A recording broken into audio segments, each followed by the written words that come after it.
रात के लगभग 10 बजे बहुत बड़ी डाइनिंग हॉल में नीता, भैरव, कुंती, हरीश, विमला, बसंत, प्रियांश, राहुल, बिंदिया और पायल समेत भैरव के खानदान के पूरे 30 सदस्य डाइनिंग टेबल के चारों तरफ रखी कुर्सियों में बैठे हैं और रात के खाने का बेसब्री से इंतजार हो रहा है। कुछ लोग घड़ी देख रहे हैं, भैरव मच्छर मार रहे हैं, कुंती गाल पर हाथ रख के बैठी है, वो ऊब चुकी है। कितनी देर और? जय और हर्ष आपस में चिपके बैठे हैं। इंतजार करते करते दोनों भाइयों को तो नींद ही आ गई है। अरे पता नहीं दोनों बहुएं रसोई में क्या कर रही हैं।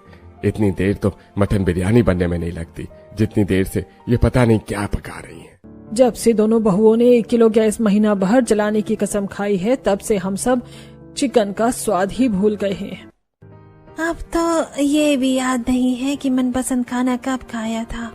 तभी जय और हर्ष नींद में आसमान में उड़ता हुआ हर्ष आसमान से गिर रही चिकन के leg piece, chicken wings, roasted chicken, chicken nuggets और चिकन लॉलीपॉप पकड़ने की कोशिश कर रहा है, लेकिन हवा में इधर उधर तैरता हर्ष हर बार थोड़ी दूरी से चूक जाता है। तभी सफेद आंखों वाली सफेद लिबास में एक खूबसूरत परी उड़ती हुई उसके पास आती है और उसे चिकन लेग पीस देती है। वाह, चिकन लेग पीस! अचानक से जय हर्ष को थप्पड़ मार देता है। मेरा हाथ! दोनों अचानक से हड़बड़ाकर नींद से जागते हैं और अपने हाथ एक दूसरे के मुंह पे पाते हैं। मेरा चिकन लॉलीपॉप कहाँ गया? अरे वो तुम्हारा चिकन लॉलीपॉप नहीं, मेरा हाथ है। जय हर्ष के मुंह से अपना हाथ खींच लेता है। चिकन लॉलीपॉप का टेस्ट कितना लजीज था। हाँ, अरे वो चिकन लॉलीपॉप नहीं, मेरा हाथ है। हर्ष जल्दी से जय के मुंह से अपना हाथ खींचता है। वहां मौजूद सभी लोग हैरानी से दोनों भाइयों को देखने लगते हैं। वो नहीं समझ पाई कि सपने में दोनों भाई जिसे चिकन लेग पीस और चिकन लॉलीपॉप पीस समझकर खा रहे थे वो एक दूसरे के हाथ थे। अरे बहुओं, तुम्हारी बील भर की खिचड़ी अगर पक गई हो तो ले आओ, भूख के मारे जान निकली जा रही है। हाँ भाभी, जल्दी ला दो, कहीं ऐसा ना हो कि दादी भूख से टें बोल जाएं। अगर ऐसा हो गया तो दादी की 13वीं में आए लोग भी भूखे लौट जाएंगे। ये तू क्या कह रहा है नालायक? और नहीं तो क्या दादी, आप तो जानती हो कि आपका दोनों पोता बहुओं को खाना बनाने में कितना टाइम लगता है, और जैसे उन्हें गैस बचाने की आदत लगी है वो दोनों किसी को भी खाना बनाने नहीं देंगी, खुद ही बनाएंगी, और दोनों को खाना बनाने में टाइम लगेगा। तो आप ही बताओ कौन इतना इंतजार करेगा जितना हम कर लेते हैं। बिंदिया राहुल और प्रियांश के कान खींचती है और नालायका, मैं पूरे 100 साल जीऊंगी। उसी समय नेहा और सुप्रिया दोनों देवरानी जेठानी बड़ी सी रसोई के गैस स्टैंड पर रखे बड़े से गैस चूल्हे पर रखे बड़े तपेले में धीमी आंच पर पक रही खिचड़ी को गौर से देख रही थी। कुछ देर और देखने के बाद अब जाकर पकी है खिचड़ी, जल्दी से सबको खाना खिलाते हैं, सब बहुत भूखे होंगे।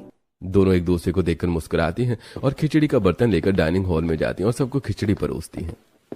तुम सच में खिचड़ी ही बना रही थी? खिचड़ी बनाने में तुम्हें इतना समय कैसे लग गया? मम्मी जी गैस बचाने के लिए खिचड़ी धीमी आंच में पका रही थी ना, इसीलिए। पूरा खानदान एक दूसरे का मुंह देखता है, फिर चुपचाप खिचड़ी खाकर अपने अपने कमरे की ओर चला जाता है। पूरे खानदान को खिचड़ी खिलाने के बाद दोनों देवरानी जेठानी भी अपने अपने कमरे में जाकर अपने अपने पति के बगल में सो जाती हैं और फिर अगली सुबह उठकर सीधा वो दोनों रसोई में पहुंचती हैं। नेहा गैस स्टोव में पड़ा पतीला रखकर उसमें 1 बाल्टी पानी डालती है और धीमी आंच में गैस जलाती है। सुप्रिया उसमें मैगी के पैकेट खोलकर मैगी डालती है। तभी नीता, बिंदिया, प्रियांश और राहुल रसोई में आते हैं और मैगी के खुले पैकेट्स और कैरेट में रखे इंस्टेंट सूप के पैकेट्स देखते हैं। बहुओं, कभी तो कुछ अलग बनाकर खिला दिया करो। ये क्या रोज रोज नाश्ते में मैगी और इंस्टेंट सूप बनाकर खिलाती हो? मम्मी जी आपको नहीं पता क्या? मैगी 2 मिनट में बन जाती है और इंस्टेंट सूप तो बस गर्म पानी में ही बन जाता है। आपको तो पता है कि मैगी और इंस्टेंट सूप बनाने में गैस कितनी बचती है। तुम दोनों अभी तक उस बात को पकड़ कर बैठी हो। भुला दो उस बात को। मरने से पहले कुछ अच्छा बना कर खिला दो, नहीं तो मरने के बाद मेरी आत्मा यहीं भटकती रहेगी। दादी जी कोई बात नहीं, अगर ऐसा हुआ तो अच्छा ही होगा ना, मरने के बाद भी आप हमारे साथ ही रहोगी। लेकिन हम फालतू गैस बर्बाद नहीं कर सकते। आपको पता है ना कि सरकार हमें एक कनेक्शन पर सिर्फ 12 सिलेंडर ही देती है हर साल, और हमारा खानदान कितना बड़ा है। दोनों देवरानी जेठानी का जवाब सुनकर वो सभी वहां से हॉल में चले जाते हैं। वो दोनों शायद अपनी सास या दादी सास की पुरानी किसी बात का जवाब दे रही थी। इतनी देर में मैगी नरम हो चुकी थी। सुप्रिया फटाक से झंझरी की मदद से दूसरे पतीले में मैगी निकाल लेती है और नेहा गैस बंद करके पतीले के गर्म पानी में इंस्टेंट सूप बना लेती है। दोनों देवरानी जेठानी पूरे खानदान को हॉल में नाश्ते में मैगी और इंस्टेंट सूप खिलाती है और अपने दोनों देवर जय और हर्ष को भी स्कूल के टिफिन में मैगी और सूप ही देती है। बहुओं, कम से कम बच्चों के टिफिन में तो कुछ अलग बना दिया करो। मम्मी जी, जो पूरा खानदान खाएगा वही तो हमारे देवर भी खाएंगे, वो हमारे खानदान से अलग थोड़ी ना है। हर्ष और जय स्कूल के लिए निकलते हैं और आंगन से आ रही चिड़ियों की चहचहाहट सुनकर नेहा आंगन की ओर जाती है। दोनों भाई स्कूल के लंच टाइम में क्लास में जैसे ही अपने टिफिन खोलते हैं, उनके साथ बैठे उनके दोस्त प्रताप और संतोष टिफिन में मैगी और सूप देखकर अपनी हंसी रोक नहीं पाते। अरे यार, तुम दोनों रोज रोज मैगी और सूप खा खा कर बोर नहीं होते? तुम्हारे घर में कुछ और नहीं बनता क्या? अरे बोर तो होते हैं, लेकिन क्या करें, हमारी भाभियां यही देती है लंच में। क्लास के बाहर से गुजर रहा उनका स्पोर्ट्स टीचर द्रोण उनकी बातें सुन लेता है और क्लास के अंदर जय के पास आकर, तुम्हारी भाभियां ऐसा क्यों करती हैं? सर, वो काफी लंबी कहानी है। ठीक है, चलो तुम दोनों जल्दी से लंच करो। कुछ दिनों बाद हमारी स्कूल की काफी इंपॉर्टेंट मैच है और मुझे तुम दोनों से बहुत उम्मीदें हैं। हर्ष तुमसे बॉलिंग में और जय तुमसे बैटिंग में, और कुछ देर बाद हमें प्रैक्टिस करनी है। सर, आप चिंता मत कीजिए, हम दोनों भाई आपको निराश बिल्कुल भी नहीं करेंगे। जिस समय क्लासरूम में दोनों भाई लंच कर रहे थे, उसी समय उनके घर के बाहर सिलेंडर वाले भैया सिलेंडर लेकर पहुंचे हुए थे और उनके दोनों बड़े भाई राहुल और प्रियांश 2 खाली गैस सिलेंडर लेकर बदले में भरे सिलेंडर ले जाकर इस रूम में रख देते हैं, जहां पहले से ही भरे सिलेंडर रखे हुए थे। न जाने क्यों इतने बड़े खानदान में सिर्फ 1 किलो पूरे महीने चलाकर दोनों देवरानी जेठानी क्या साबित करना चाहती हैं? जबकि हमारे घर में इतने सारे भरे हुए गैस सिलेंडर रखे हैं। दोनों भाई गैस सिलेंडर स्टोर रूम में रखकर ताला लगाकर आंगन में बैठी अपनी अपनी पत्नियों को देखते हुए हॉल में पहुंच जाते हैं। उन दोनों की पत्नियां नेहा और सुप्रिया धूप में रोटियां और पूरियां सुखा रही थी। देवरानी जी, आज खाने में क्या बनाए? जेठानी जी, मैं भी यही सोच रही हूँ। बातें करते हुए नेहा का ध्यान चावल चुग रही चिड़िया के झुंड पर था। तभी एक बंदर आता है और तेजी से एक सूखी पूड़ी उठाकर भाग जाता है। नीता और विमला उसे देखकर भागी भागी उनके पास आती हैं। अरे बहुओं, तुम किन ख्यालों में खोई हुई हो? देखो, बंदर पूड़ी ले गया। इन बंदरों ने तो जीना हराम कर रखा है। लगता है इन्हें ये नहीं पता कि पूड़ी गैस पर तली जाती है और गैस कितनी महंगी है। अगर बंदर को पता होता तो वो जंगल से फल खाता, पूरियां नहीं। बहुआ, तुम दोनों उस बात से अभी तक हमसे नाराज हो? वो बात हमने तब कही थी जब हमारे खानदान में गैस सिलेंडर कम थे और मिलने भी मुश्किल थे। लेकिन अब खानदान में बहुत सारे कनेक्शन हैं और टाइम से सिलेंडर भी मिल जाता है। तुम जितने चाहे उतने यूज कर सकती हो। नहीं चाची जी, अब हमें दोबारा खानदान की ऐसी बातें नहीं सुननी, और अब तो हमारी आदत हो चुकी है गैस बचाने की, जो अब कभी नहीं छूटेगी। तभी उन दिनों की बात सुन रही नेहा की दादी सास बिंदिया वहां आती है। अरे तुम सास बहुओं, ये बातें छोड़ो और ये बताओ कि तुम दोनों देवरानी जेठानी क्या बनाने के बारे में बात कर रही थी कुछ देर पहले? रसमलाई, गुलाब जामुन या जलेबी? अरे दादी माँ, हम दोनों तो ये बात कर रही थी कि खाने में ओट्स बनाए या उपमा या टमाटर की चटनी बना ले। गैस की आंच में जल्दी भुन जाते हैं ना टमाटर, और ये सूखी रोटी और पूड़ियाँ तो है ही। फिट्टे मुंह तुम्हारा, यही खिला खिला के जान ले लो मेरी। तुम्हारी रूखी सूखी रोटियां खा खा के मेरे दांत झड़ गए हैं। दादी अपने मुंह से नकली दांत निकालकर उन्हें दिखाती हैं। देखो, नकली दांत भी लगा लिए हैं। अरे दादी माँ, ये तो अच्छा है ना, आपके सारे दांत झड़ गए हैं और अब आपको नकली बत्ती सी लगवा भी चुके हैं। कम से कम एक बार में आप सारे दांत ब्रश तो कर सकती हो खाना खाने के बाद। दोनों देवरानी जिठानी की बातें सुनकर तीनों परेशान हो जाती हैं। आप सोच रहे होंगे कि इन सास बहुओं के बीच किस बात की तकरार चल रही है। ये इशारे इशारे में क्या कहने की कोशिश कर रहे हैं, वो जानने के लिए आपको समय में पीछे चलना पड़ेगा। ये बात तब की है जब नेहा और सुप्रिया दोनों इस खानदान की नई नई बहू बनकर आई थी और वो दोनों रसोई में जिमीकंद की सब्जी, डम्पलिंग, रोस्टेड चिकन और मोमोज जैसी देर से पकने वाली डिशेस बना करती थी। और डाइनिंग हॉल में खाना खाते हुए अक्सर इनके खानदान की कोई न कोई औरत टोक दिया करती थी। बहुओं, जब से तुम दोनों आई हो कितनी गैस वेस्ट करती हो। तुम्हें पता भी है कि महीने में सिर्फ 12 सिलेंडर मिलते हैं और इतने बड़े खानदान में सिर्फ 2 ही कनेक्शन है। अगर किसी दिन खाना बनाते हुए गैस खत्म हो गई तो कितनी बड़ी परेशानी होगी। खाना कैसे बनेगा? अरे मम्मी जी, आप फालतू में परेशान होती हो, ऐसा कुछ नहीं होगा। उनकी बात अनसुनी करके आत्मविश्वास से भरी दोनों देवरानी जेठानी कई तरह की लजीज टाइम टेकिंग डिशेस बनाती रहती हैं। खानदान की कोई भी औरत किचन में जब भी गैस चूल्हे पर कोई बड़ा बर्तन चढ़ा देखती तो बहू तुम नहीं सुधरने वाली, कितनी गैस खराब करती हो। बड़ी मम्मी जी, खाना ही तो बनाते हैं, फालतू गैस थोड़ी ना वेस्ट करते हैं। एक शाम दोनों देवरानी जेठानी रात का खाना बना रही थी। वो दोनों चूल्हे पर शाही पनीर बना ही रही थी, तभी अचानक गैस खत्म हो जाती है। देवरानी जी, जाओ स्टोर रूम से गैस सिलेंडर ले आओ। अरे अरे जेठानी जी, वो तो पिछले हफ्ते ही खत्म हो गया था, अब तो एक भी भरा हुआ सिलेंडर नहीं है। अब क्या करें? आप अपने देवा जी को बोलो, वो कहीं से सिलेंडर लेकर आएंगे। नेहा के कहने पर प्रियांश और राहुल कई पड़ोसियों और जिस दुकान में सिलेंडर मिलने की उम्मीद थी वहां जाते हैं, लेकिन उन्हें कहीं पर भी सिलेंडर नहीं मिलता। इस बात से अनजान कि सिलेंडर खत्म है और खाना नहीं बना, पूरा खानदान डाइनिंग हॉल में खाने के इंतजार में बैठा है। अरे आज बहुओं को कितनी देर लग रही है। नीता अपनी सास बिनिया के साथ रसोई में जाती है और एक दूसरे के कंधे पर हाथ रखे खाली सिलेंडर निहार रही देवरानी जेठानी से। बहुओं, अब तक खाना क्यों नहीं बना? मम्मी जी, गैस खत्म हो गई है, दोनों भाई गए हैं सिलेंडर लेने, कुछ देर में लेकर आते ही होंगे। तभी प्रियांश और राहुल मुंह लटकाए हुए आते हैं। सिलेंडर कहीं नहीं मिला, ब्लैक में भी नहीं, एक तो 10,000 मांग रहा था। तो ले आती ना, तुम्हें तो पता है कि गैस खत्म है। बहुआ, तुम्हें लगता है कि पैसे पेड़ पर उगते हैं? हमने तुम्हें कितनी बार समझाया कि गैस कम जलाया करो, लेकिन तुम हमारी बात नहीं मानती। तुम्हारे मायके में 8-10 लोग होंगे, लेकिन इस खानदान में 30 लोग हैं और गैस कनेक्शन सिर्फ 2 हैं, और आज सबको तुम्हारी वजह से भूखा रहना पड़ेगा। मम्मी जी, आप इतना गुस्सा मत करो, हम मिट्टी के चूल्हे पर लकड़ी जलाकर खाना बना लेंगे। कोई जरूरत नहीं है मिट्टी के चूल्हे पर खाना बनाने की। तुम कब मिट्टी का चूल्हा बनाओगे और कब पूरा खानदान का खाना?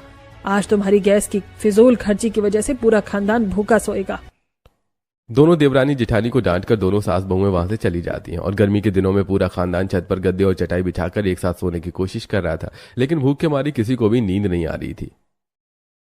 भाभीियों के जाने के बाद हम पहली बार भूखे सोएंगे। हाँ, भाई भूख की वजह से तो नींद ही नहीं आ रही है। अपने दोनों भाइयों की बात प्रियांशु सुनता है और अपने बगल में लेटी अपनी पत्नी नेहा के कान में फुसफुसाता है। देखो, हमारी वजह से पूरा खानदान भूखा है, काश तुमने शुरू से ही गैस बचाई होती। उस रात पूरे खानदान के भूख से उतरे चेहरे देखकर और सभी लोगों की बातों पर गौर करके दोनों देवरानी जेठानी रात में ही ये फैसला करती हैं कि हमने जो कुछ भी किया पूरे खानदान को टेस्टी खाना खिलाने के लिए किया, लेकिन हमें नहीं पता था कि हम गलत कर रहे हैं। लेकिन अब से ऐसा बिल्कुल नहीं होगा। हम दोनों देवरानी जेठानी जितना हो सके उतनी गैस बचाएंगे, फिर चाहे उसके लिए हमें कोई भी डिश किसी भी तरह से क्यों ना बनानी पड़े। हम दोनों देवरानी जेठानी मिलकर ऐसी ऐसी डिशेस बनाना सीखेंगे जिन्हें पकने में गैस कम लगती है और जल्दी भी पक जाती है। गैस बचाने के लिए हम दोनों देवरानी जेठानी वो तरीके भी आजमाएंगी जो अब तक इस खानदान की किसी बहू ने नहीं आजमाए होंगे। अगले दिन जब सिलेंडर मिलता है तो दोनों देवरानी जेठानी किचन में सिर्फ दाल और चावल बनाकर डाइनिंग हॉल में पूरे खानदान को सर्व करते हैं। पूरा खानदान रात भर का भूखा होता है तो कोई भी शिकायत नहीं करता, क्योंकि खाना जल्दी बन गया था। अरे रात भर भूखा रहकर मेरे पेट के चूहे हाथी बन गए थे। अब जाकर राहत मिली है। थोड़ी देर और भूखा रहना पड़ता तो मेरे पेट के हाथी डायनासोर बन जाते। अब दोपहर में दोनों देवरानी जेठानी यूट्यूब वीडियो और टीवी में ऐड देखकर जल्दी पकने वाली इंस्टेंट फूड जैसे मैगी, इंस्टेंट सूप और ओट्स बनाकर डाइनिंग हॉल में पूरे खानदान को सर्व करते हैं। शुरू में तो पूरा खानदान ये सोचकर खुश होता है कि दोनों बहुएं पहले के मुकाबले जल्दी खाना बना रही हैं और मेरी बहुएं आखिर जल्दी खाना बनाना सीख ही गई, इस तरह तो गैस भी कम खर्च होगी। मम्मी जी, अब हम कोशिश करेंगे कि एक गैस सिलेंडर महीना भर से ज्यादा चल जाए और आपको हमें टोकना ना पड़े। हम दोनों अब खाना बनाने के नए नए तरीके सीख रही हैं। उस दिन के बाद से दोनों देवरानी जेठानी ने गर्दा ही उड़ा दिया, क्योंकि फिर उन्होंने गैस बचाने के ऐसे ऐसे तरीके ढूंढे कि पूरे खानदान को एक हफ्ते बासी रोटी और पूड़ियां तक खानी पड़ी, वो भी तेल, नमक और मिर्च के साथ। और जो बात मैंने आपको बताई वही बात हॉल में अपनी सास देवरानी और जेठानी के साथ बैठी नीता सोच रही थी। बात तो एक सिलेंडर महीना भर चलाने की हुई थी, लेकिन पता नहीं कैसे इतने बड़े खानदान में सिर्फ 1 किलो गैस महीना भर चलाने लग गई दोनों देवरानी जेठानी। तभी पड़ोसन दुर्गा हांफते हुए भागी भागी आती है। क्या हुआ? कहाँ भूकंप आ गया जिसकी खबर देने तुम इतनी घबराई हुई यहाँ आई हो?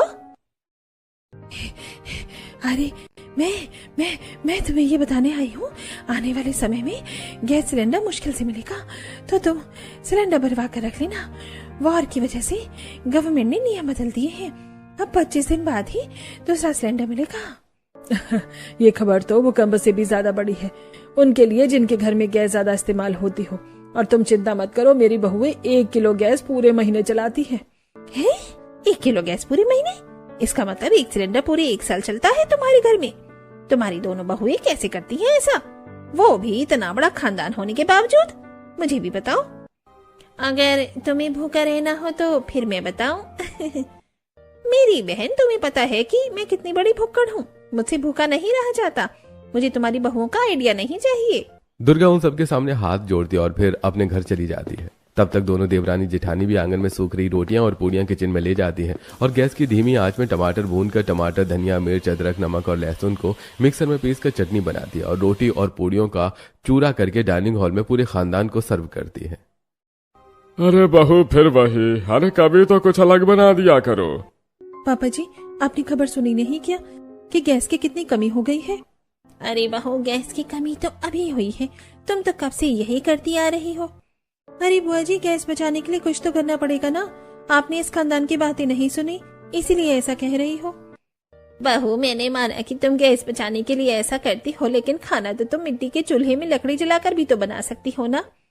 हाँ, बना सकती हूँ, लेकिन उस रात मम्मी जी ने मना कर दिया था और लकड़ी जलाकर खाना न बनाने की एक और वजह भी है मेरे पास। कौन सी वजह है भाभी? आपको पता है, मेरे मायके में आंगन में बहुत सारी गौरैया दाना चुगने आया करती थी। हमें कैसे पता होगा? तो सुनिए, बताती हूँ। ये उन दिनों की बात है जब नेहा तकरीबन 12 साल की थी। तब उसके गांव के घर के आसपास बहुत हरियाली थी, बहुत सारे हरे भरे पेड़ थे और उसके आंगन में छोटी छोटी चिड़ियां अक्सर दाना चुगने आया करती थी और नेहा उन्हें प्यार से दाना खिलाती थी, पानी पिलाती थी। चिड़िया उसके सिर पर आकर बैठ जाती, उसके हाथ से पानी पीती, नन्ही चोंच से उसके बाल भी खींचती। अरे छोड़ो, मुझे दर्द हो रहा है। बीती बात याद करके नेहा की आंखें नम हो जाती हैं। हमारे घर के आंगन में पेड़ था, चिड़िया उसमें चहकती रहती थी, कभी मेरे कंधे पर बैठती थी, कभी मेरे सर पर।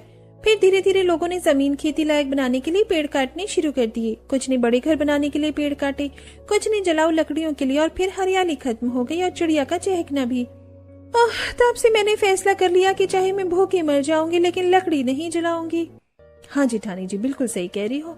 हम इंसानों ने अपने लालच में दूसरे जीवों के बारे में सोचना ही बंद कर दिया है, लेकिन मैं ऐसी नहीं हूँ, मैं भी आपके साथ हूँ। दोनों देवरानी जेठानी की बातें सुनते हुए पूरा खानदान टमाटर की चटनी के साथ सूखी रोटियां और पूड़ी खाता है। दोनों देवरानी जेठानी पहले तानों से तंग आकर गैस बचा रही थी, अब एक नया उद्देश्य लेकर गैस बचा रही हैं। वो दोनों अब रोटियां सेकने और पूड़ियां तलने में भी नई तरकीबें लगाती हैं। तेल गर्म होने पर गैस बंद कर देती थी, फिर पूड़ियां तलना, तवा गर्म करने पर भी गैस बंद कर देना और रोटियां सेकना। हम दोनों देवरानी जेठानी कितनी इंटेलिजेंट है ना। पहले गूगल से और अब यूट्यूब वीडियो देख देख कर हम गैस बचाने के तरीके सीखती थी, अब खुद एक्सपेरिमेंट कर करके नई चीज खोज रही हैं। हाँ, हमने गैस बचाने के कितनी अच्छी तरीके सीख ली हैं और ये भी पता कर लिया है कि जल्दी कौन सी चीज पक जाती है और कौन सी चीज ज्यादा दिनों तक खराब नहीं होती। तभी जय और हर्ष मुंह लटकाए वहां आते हैं। भाभी जी, हमारे स्कूल की क्रिकेट टीम में सिलेक्शन हो गया है। ये तो खुशी की बात है, फिर तुम्हारा मुंह क्यों लटका हुआ है? आप टिफिन में जो हमें देती हो ना, वो खा के हमें कुछ देर बाद फिर भूख लग जाती है और फिर हम अच्छे से प्रैक्टिस नहीं कर पाते। तो अब से आप कोई ऐसे स्नैक्स टिफिन में दो जो ज्यादा देर तक पेट में टिके और जल्दी डाइजेस्ट न हो। ठीक है देवर जी, आप चिंता मत करो, कल से हम आपको बॉइल्ड एग देंगे और ऑमलेट देंगे। मेरे देवरों की एनर्जी में कमी नहीं होनी चाहिए। अगले दिन दोनों देवरानी जेठानी किचन में गैस की धीमी आंच पर अंडे उबालती हैं और उबले अंडे निकालकर गर्म पानी में इमली, नमक, मिर्च और मसाले डालकर इमली का पानी तैयार कर लेती हैं और फिर पूरे खानदान के लिए ऑमलेट भी बनाती हैं और फिर हॉल में इमली के पानी के साथ ऑमलेट और उबले अंडे सर्व करती हैं और अपने देवरों को भी टिफिन में वही देती हैं। दोनों भाई स्कूल में लंच के बाद प्रैक्टिस कर रहे होते हैं, फिर भी रनिंग करते हुए, बॉलिंग करते हुए, बैटिंग करते हुए जल्दी थक जाते हैं। तभी उनकी मॉनिटरिंग कर रही कोच, यार तुम्हें पोटेंशियल तो ज्यादा है, बस स्टेमिना की कमी है। सिर्फ एग से कुछ नहीं होगा, तुम्हें और भी कुछ खाना होगा, नहीं तो मैच के किसी क्रूशियल पॉइंट में तुम्हारा स्टेमिना डाउन होगा और हम मैच हार भी सकते हैं।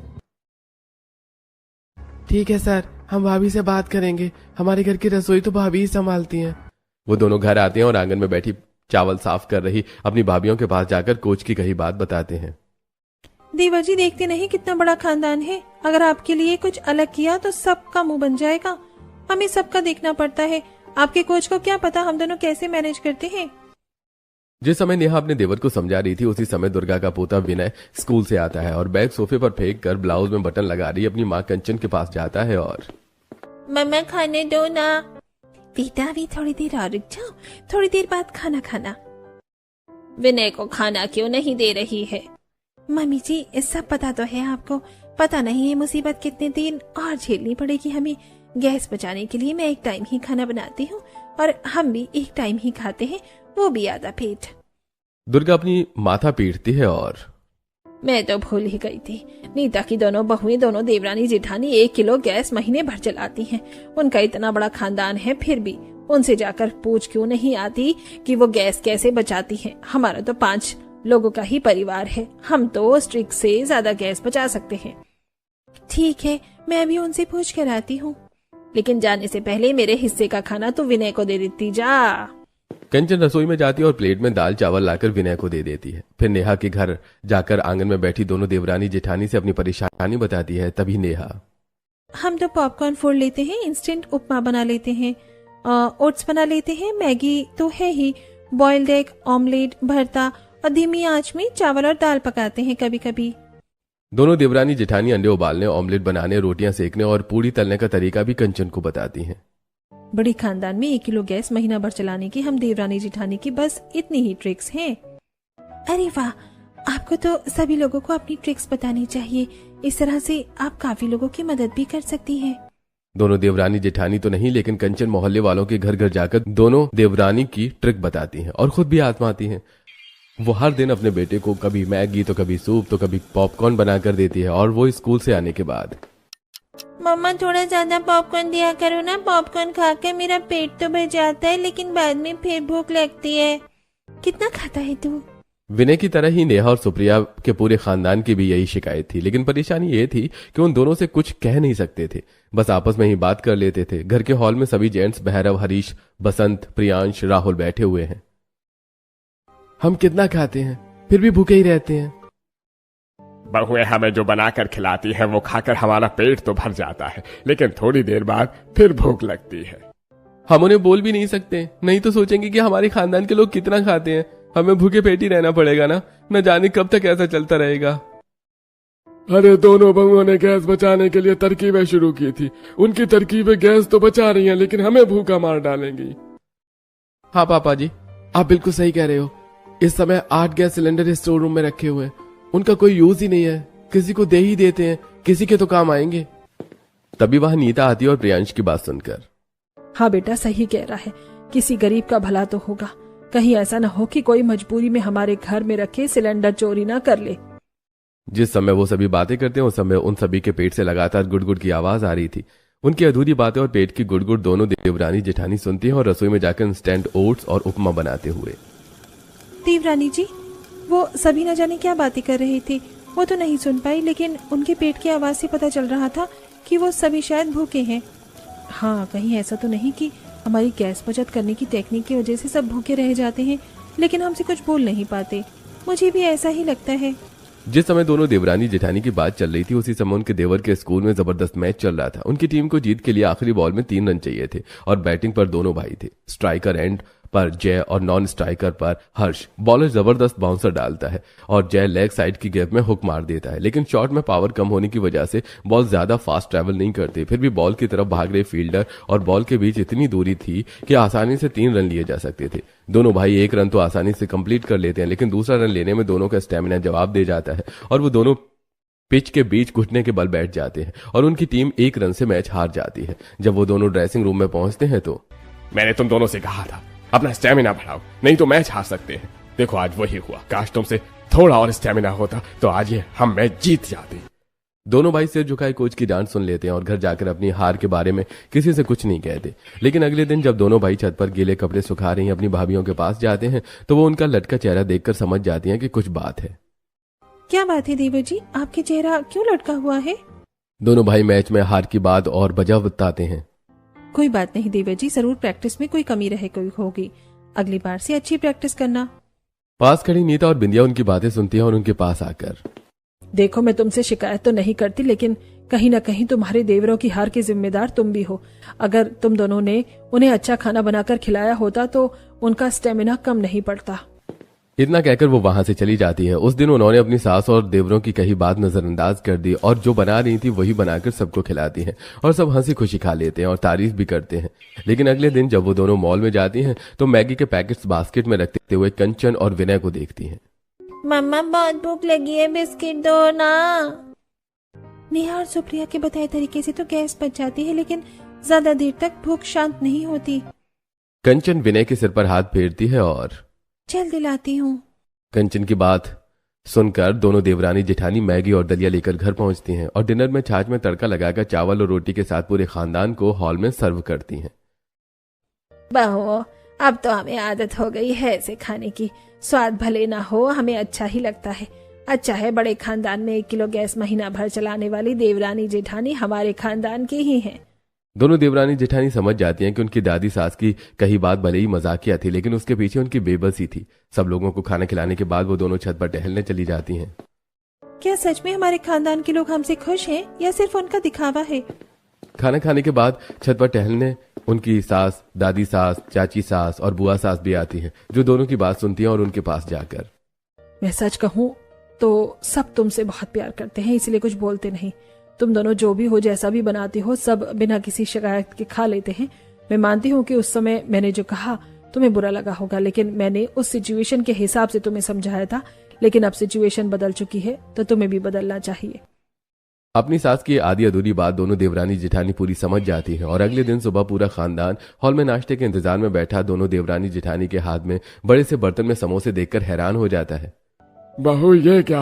हाँ, समोसे किस खुशी में?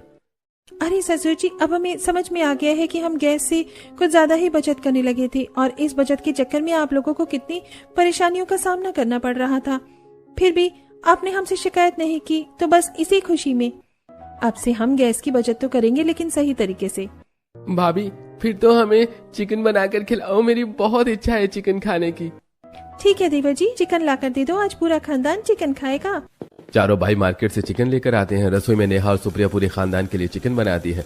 कई दिनों बाद डाइनिंग हॉल की मेज पर पूरा खानदान चिकन देखकर बेहद खुश होता है। तभी बिंदिया चिकन लेग पीस उठाती है और वाह बहू, तुमने तो मेरे मरने से पहले आखिर मेरी इच्छा पूरी कर दी। अब मैं शांति से मर सकती हूँ चिकन खाकर।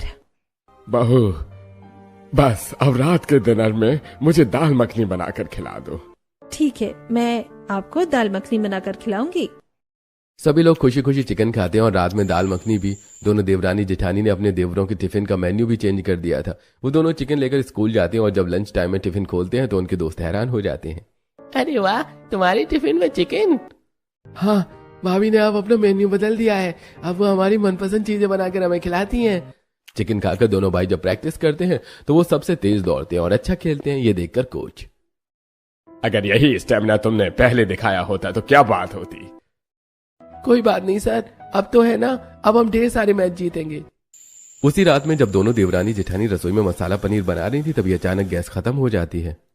अरे गैस खत्म हो गई? तो चिंता किस बात की है, 8 सिलेंडर गैस स्टोर रूम में रखे हुए हैं, मैं अभी लेकर आती हूँ। अब सुप्रिया जब स्टोर रूम में गैस सिलेंडर लेने जाती है तो देखती है कि स्टोर रूम का ताला टूटा हुआ है, दरवाजा खुला हुआ है और स्टोर रूम के अंदर एक भी गैस सिलेंडर नहीं है। वो घबराई हुई हॉल में आती है और वहां बैठे सभी लोगों से सिलेंडर की चोरी की बात बताती है। सभी लोग भागकर स्टोर रूम में जाते हैं और अरे ये क्या हुआ, ये सिलेंडर किसने चोरी कर लिए? तभी कुछ देर तक सभी लोग खामोशी से एक दूसरे का मुंह देखते रहते हैं। फिर भैरव की हंसी फूट पड़ती है। पापा जी, आप हंस क्यों रहे हो? अरे हमारी दोनों बहुओं ने गैस बचाने के लिए क्या कुछ नहीं किया। बड़े खानदान को पूरे महीने 1 किलो गैस में खाना बनाकर खिला दी रही, जिस वजह से हम खाली पेट रहते थे और इतने दिनों तक एक ही तरह का खाना खाते रहे। लेकिन जब बहुओं को अपनी गलती का एहसास हुआ तब सिलेंडर ही चोरी हो गए। हाँ बेटा, सही है। जब दांत थे तब चने नहीं थे मैं, और अब जब चने हैं तो दांत नहीं है। इसका मतलब क्या है दादी जी? अरे बहुआ, पहले तुम्हारा इरादा गैस बचाने का था तो गैस सिलेंडर के ढेर लगे हुए थे। अब जब तुम्हारा इरादा बदला तो गैस सिलेंडर ही चोरी हो गए। ये सब छोड़ो और अब ये सोचो कि खाना कैसे बनेगा। तुम सबको मजाक सूझ रहा है। अब चाहे जो हो, तुम्हें लकड़ी ही जलानी पड़ेगी क्योंकि भरा गैस सिलेंडर अभी कुछ दिनों तक तो मिलेगा नहीं। लेकिन मम्मी जी, आपको तो पता ही है। हम सबको पता है, लेकिन तुम चिंता मत करो। स्टोर रूम में लकड़ी के कुछ पुराने फर्नीचर पड़े हैं, उन्हीं की लकड़ी हमारे काम आएगी। ठीक है मम्मी जी। अब दोनों बहुएं छत पर चूल्हे पर खाना बनाती हैं और सभी लोगों को खिलाती हैं। और 8-9 गैस सिलेंडर होने पर बड़े खानदान में 1 किलो गैस महीना भर चलाने वाली देवरानी जेठानी का इरादा बदलते ही उन्हें लकड़ी में खाना